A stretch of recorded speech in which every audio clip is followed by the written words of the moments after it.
يما يما دقيقة. اليوم أبى أسوي أنا وياكم حلا الحليب المقلي، وأبي أتساعد أنا وأمي. طبعا أنا عشان أبغى أسولف لأمي عن سالفة الحليب المقلي فيها طردة فيها. بس يا جماعة، شفت أنا صانع محتوى مصري يتكلم عن حلوى الحليب المقلي، شكلها تحفة. يما أنا بطبخ لكم أنا وأمي الحلوى الإسبانية اللي هي الحليب المقلي. بعضكم قال جبن، يا جماعة الخير حليب. تجيب حليب كوبين ونص كوب سكر وكوب نشا وتقعد تطبخن. حليب مقلي، نعم أعيد وأكرر، حلوى إسبانية. نحط أول شيء الحليب، سكر، نشا. أوه. الآن نخفقهن قبل أن نحطهن على النار.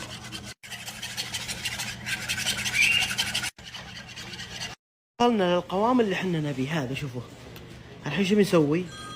إن جبنا الصينية وحطينا عليها ورق زبدة ودهناه وشوي زيت، زيت مو بشيء. ان المواري وسط، بس الله يستر. الحين نحطه بالفريزر ساعة. وانا شلت هم يا جماعة الخير، لانه ما ادري شلون شكله تحول غير اللي انا بالمقطع شايف. امي كل شوي تلتفت علي تقول اكيد الاسبانيين ياكلون هالحلا. ما خلنا ننتظر ساعة.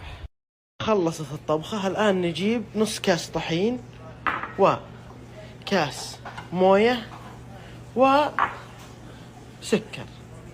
تبي تسألني هذه الايش؟ الحين اوريك. هذا هو قطعناه مربعات. شو نسوي؟ الخليط اللي سويناه تو نقلبه، بعدين نحطه بالبقسماط، ثم بعد ننزله على الزيت. هذا الشكل يا جماعة الخير. بعدين نطلعه من هنا نحطه هنا. ما حطيناه على البقسماط نقلبه بهالشكل. خليه يتشبع بالبقسماط. الآن القطعة هذه جاهزة للقلي. شوفوا شلون شكله. هذا هو الشكل تقريبا قبل النهائي. والآن نحطه على الزيت. ناخذه بهالشكل داخل الزيت. اللي بعده ايوه هذا الشكل النهائي. تناظره تقول نقت. خلونا نجربه. بسم الله.